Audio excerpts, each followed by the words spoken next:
সাকিব আল হাসানের সাথে কথা হয়নি নতুন সভাপতি আমিনুল ইসলামের। আলোচনা করে ভবিষ্যৎ নির্ধারণ করতে চান, তবে চান না সিরিজের মাঝপথে জাতীয় দলের সিনিয়র সহকারী কোচ মোহাম্মদ সালাউদ্দিনকে নিয়ে কোনো মন্তব্য করতে।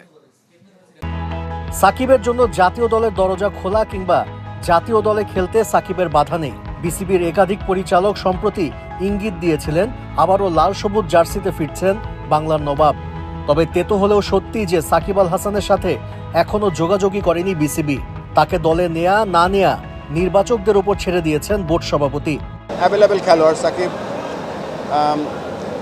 বাংলাদেশ টিম থেকে এখনো সব ফরম্যাটে রিটায়ার করেনি এবং তার সাথে কথা বলবো, তার সাথে কথা বলার পরে আমরা সিদ্ধান্ত নিতে পারবো। এটা সম্পূর্ণ নির্ভর করছে বাংলাদেশ টিমের সিলেক্টর যারা দল নির্বাচন করে তাদের উপর। দ্বিতীয় টি-20তে জিতলেও টাইগারদের সামগ্রিক পারফরমেন্স বেশ নাজুক, বিশেষ করে ব্যাটারদের। দেশি কোচ হিসেবে সালাউদ্দিন অনেকটাই ব্যর্থ। তাকে নিয়ে অভিযোগও আছে। তার বিষয়ে সিদ্ধান্ত হবে লঙ্কা সিরিজের পর। যে ব্যাটিং কোচ যিনি আছেন এখন মোহাম্মদ সালাউদ্দিন, আমরা তো দেখছি ইজ ডুইং গুড সোফার। এই সিরিজের মাঝখানে ওভারঅল কমেন্ট করব না, তবে সব সিজনটা শেষ হলে তারপরে আমরা দেখব।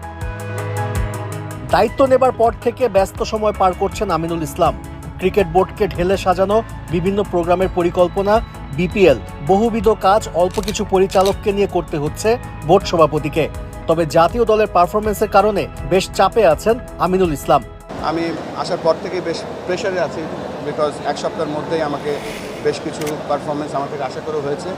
But I am trying my level best এবং আই থিঙ্ক সব কিছু গুছিয়ে আনছি।